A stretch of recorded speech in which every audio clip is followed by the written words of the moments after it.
अर्थव्यवस्था को कुठाराघात करके महंगाई बढ़ाने का श्रेय किसी को जाता है तो वो नेहरू परिवार को जाता है।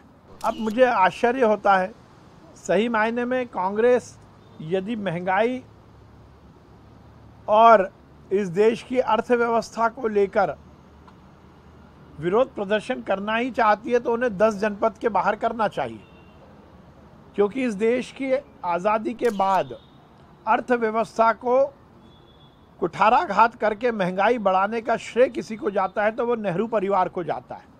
महंगाई एक दो दिन में नहीं बढ़ती, अर्थव्यवस्थाओं की नींव एक दो दिन में नहीं रखी जाती।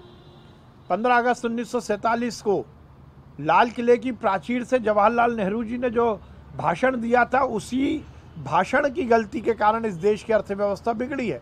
हमारी सरकार ने, नरेंद्र मोदी जी ने तो पिछले 6-7 सालों में इस देश की अर्थव्यवस्था को सुदृढ़ किया है। इस देश की अर्थव्यवस्था में जनधन योजना के माध्यम से गरीब जनता का समावेश किया है। पहले नेहरू परिवार के कारण और कांग्रेस के कारण इस देश की अर्थव्यवस्था चंद उद्योगपतियों के तक सीमित थी। टाटा, अंबानी जैसे लोग ही या बिरला जैसे बड़े बड़े उद्योगपति ही अर्थव्यवस्थाओं पर कब्जा करके रखते थे।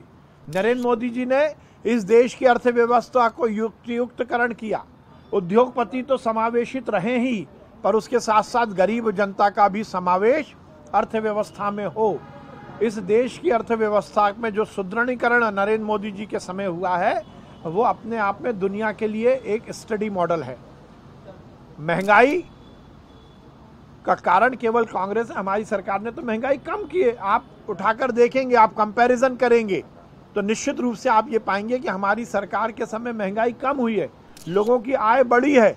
लोगों की आय और महंगाई के अनुपात में यदि आप अंतर देखेंगे तो हमने बहुत कुछ इस देश में सुव्यवस्थित और सकारात्मक किया है।